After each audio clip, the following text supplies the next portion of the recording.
그 이후의 시간은 무너지는 소리로 가득했습니다. 집이 무너진 것도 아니고 몸이 쓰러진 것도 아니었습니다. 그저 하루하루가 조용히 가라앉고 있었습니다. 하지만 가장 먼저 무너진 건 제 주변이었습니다. 아내의 이야기가 알려지자 사람들의 태도가 달라지기 시작했습니다. 처음엔 모르는 척했습니다. 하지만 골프 모임에서, 동창회에서, 심지어 아파트 엘리베이터에서도 사람들은 제 눈을 피했습니다. 김 사장님, 요즘 어떻게 지내세요? 누군가 물었지만 그 목소리엔 관심이 없었습니다. 그저 예의상 던진 질문이었습니다. 저는 대답도 제대로 하지 못한 채 어색하게 웃었습니다. 그날 이후로 그 모임에 초대받지 못했습니다. 경제적으로도 균열이 시작됐습니다. 함께 사업하던 지인이 먼저 연락을 끊었습니다. 이유를 묻자 그는 이렇게 말했습니다. 형님, 제 마누라가 그 얘기 듣고 많이 불편해하더라고요. 미안합니다. 그게 끝이었습니다. 노후를 함께 보낼 거라 믿었던 동업자들, 오랜 친구들, 심지어 친척들까지 하나둘 멀어졌습니다. 직접 비난하진 않았습니다. 그저 조용히, 천천히, 완벽하게 사라졌습니다. 저는 혼자 남았습니다. 20해 동안 쌓아온 관계들이 한순간에 증발해버렸습니다. 그때 깨달았습니다. 제가 가진 모든 관계는 정상적인 사람이라는 전제 위에 서 있었다는 걸. 그 전제가 무너지자 모든 게 함께 무너졌습니다. 아내는 저를 원망하지도 않았고 되돌아오라고 하지도 않았습니다. 그게 더 잔인했습니다. 저는 사과했습니다. 처음엔 변명이 섞인 사과였습니다. 그땐 정말 어쩔 수 없었어. 나도 한계가 있었단 말이야. 하지만 시간이 지날수록 그런 말도 사라졌습니다. 저는 그저 무너진 채로 매달리는 사람이 되었고 미안하다는 말 하나에 제 남은 인생을 모두 걸었습니다. 어느 날 딸을 통해 아내를 만날 기회가 생겼습니다. 시설 복도에서 마주친 아내는 예전보다 훨씬 맑은 표정이었습니다. 치매가 깊어졌음에도 불구하고 그녀는 제가 없는 삶에서 평온을 찾은 것처럼 보였습니다. 저는 떨리는 목소리로 말했습니다. 여보, 나야. 미안해. 정말 미안해. 아내는 저를 잠시 바라보더니 고개를 돌렸습니다. 그리고 딸에게 이렇게 물었습니다.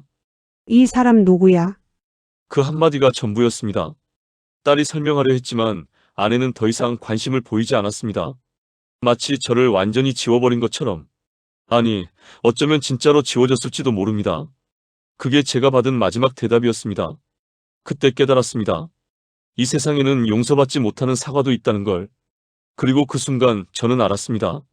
나는 아직 벌을 받지 않았다는 걸. 진짜 벌은 지금부터라는 걸. 아내가 없던 20해 동안 저는 혼자 사는 법에만 익숙해졌을 뿐 함께 사는 법은 완전히 잊어버린 사람이 되어 있었습니다. 이제 와서 후회해봤자 되돌릴 수 있는 건 아무것도 없었습니다. 아내는 다른 삶을 선택했습니다. 시설을 옮겼고 저와의 연락은 최소한으로만 유지했습니다. 딸이 가끔 사진을 보내왔습니다. 아내는 시설에서 다른 어르신들과 웃고 있었습니다. 제가 없는 그곳에서 그녀는 행복해 보였습니다. 그 사진을 볼 때마다 이런 생각이 들었습니다. 내가 있을 때보다 내가 없을 때 더 행복하구나. 그 선택을 저는 존중할 수밖에 없었습니다. 제가 선택권을 잃어버린 사람이었기 때문입니다. 그날 밤 집으로 돌아와 혼자 불을 켰을 때 이런 생각이 들었습니다. 그때 병원에서 단 한 번만 더 확인했더라면, 단 한 번만 더 기다렸더라면, 단 한 번만 더 버텼더라면. 하지만 인생에는 되돌릴 수 없는 선택이 있습니다. 그리고 저는 그걸 너무 쉽게 해버렸습니다. 이혼 서류에 도장을 찍던 그날, 저는 단순히 불편한 결혼을 끝낸다고 생각했습니다. 하지만 그게 아니었습니다. 저는 제 인생에서 가장 중요한 사람을 지우고 있었습니다. 함께했던 모든 시간을, 그녀가 저를 위해 바친 모든 순간을 배신하고 있었습니다.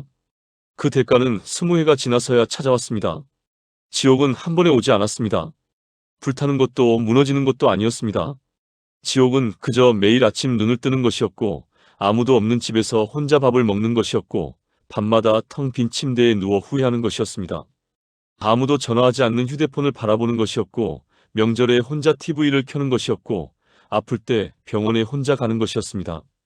그리고 무엇보다 용서받지 못한 채 살아가는 것이었습니다. 지금도 지옥은 조용히 진행 중입니다. 끝나지 않을 것입니다. 제가 숨을 거두는 그날까지 이 침묵은 끝나지 않을 것입니다. 기억을 잃어가는 가족이 있다면 여러분은 끝까지 남으시겠습니까? 아니면 떠나시겠습니까?